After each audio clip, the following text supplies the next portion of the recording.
Okay, I'm going to go over in-season training and an easy way to manage how you're doing it, especially the volume. Now, this is something I'm guilty of not doing in the past. I've been incorporating in years past like a lot of timed sets, say like 70 to 80%, put 6 seconds and crank out as many reps as you can.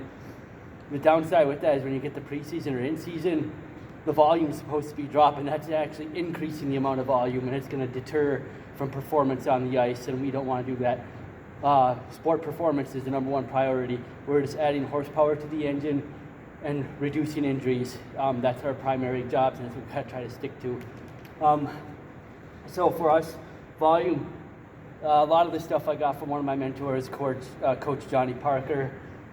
So in season, we go by 4-week blocks, and it's not always going to go in this way, especially with hockey, because the schedule is going to dictate that. Sometimes we have 2 games a week, sometimes we'll have 3, and if we're playing 3, we'll probably, we'll do like a Wednesday, Friday, Saturday, or Wednesday, Saturday, Sunday, so it's not always going to be feasible to do a bigger week if, a higher volume week during that cycle.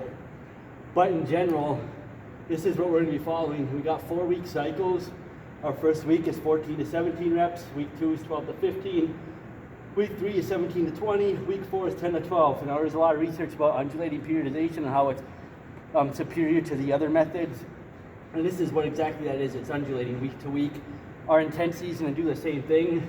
I know I hit on performance on the ice. That does not say you cannot go to higher intensities, because we do, except we're just going to touch it. Again, that's something different I'm doing this year. So we just went up to 80% this past week, but we do it at very low volume. I think we only did like 3 reps, and if we go in season, we'll be doing singles. That way we're not increasing the risk of injury, but we're not training them to be slow, because once that bar speed slows down, that set needs to be over, because you're not training them to be an explosive athlete anymore. Performance on the ice versus performance in the weight room. We want them to perform in here, but my goal is not to make them, deadlifting 500 pounds and benching, 2.5, 3 times their body weight. The big thing is this right here, performance on the ice. I'm happy with us being able to hit for lower body weight, your lower body strength 2 times your body weight, and pretty much all of our guys are far past that, so we're not going to be chasing strength. Not much at all in season. If anything, we'll hit it occasionally with heavy singles and maintain that, but most of it's going to be on explosive power and speed. I heard this several times, which is a very true statement. The weight room does not score goals. That is very true, but at the same time, the weight room gives you more opportunity to do so. It makes you stronger, it makes you more durable, it also makes you faster and more explosive. Acceleration is so important. It gives you the opportunity to get to that puck faster, and also outskate your opponents. It gives you more opportunity to score goals. The primary way we do this, again, this is new for me. If any of you guys, especially past years or even at the college level, I haven't done much Olympic lifting. I was pretty much a triphasic guy for the last 4 years. I'm kind of switching a little bit.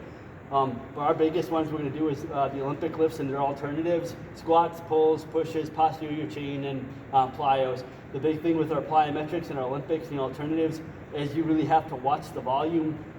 As Coach Parker just told me too, is when you're doing the Olympic lifts, you're jumping with a weight, so there is no real need to do many plyometrics in season. Squats, I'm pretty much a unilateral guy, so we'll do split squats. Our primary bilateral lift is for the posterior chain. That's the trap bar deadlift. Pushes, primary emphasis on overhead pressing. If you got shoulder issues, then we go to the bench pressing, incline bench, or other methods. Again, we got to make them better at performing for sport. Mike Boyle says that if you want to stink at an exercise, make it the bench press. That is very true.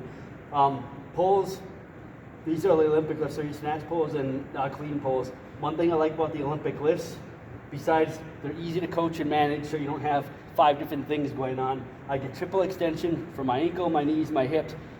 Happens in every sport. It's explosive. I train the neck as well, so I don't have to put all the manual neck exercises, especially in season when we're lacking the time to do so. But if people have issues, say you got shoulder issues, wrist issues, and you can't catch the bar, you can easily do a pull. You can go hang pulls or from the floor. That way you're sticking to the same workout everybody else is doing.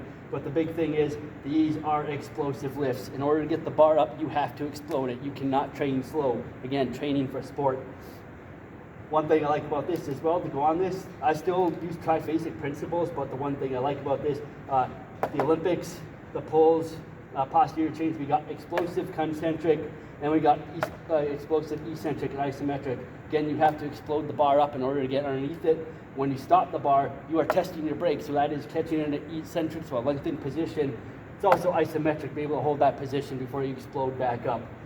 When you think about sports, your ability to stop, start, change directions, that is so essential. The Olympic lifts knock out so many of those things in one exercise. So I'm ashamed of myself that I haven't been doing it in a long time. So I'm waiting to see how this season goes. If you have any questions, let me know.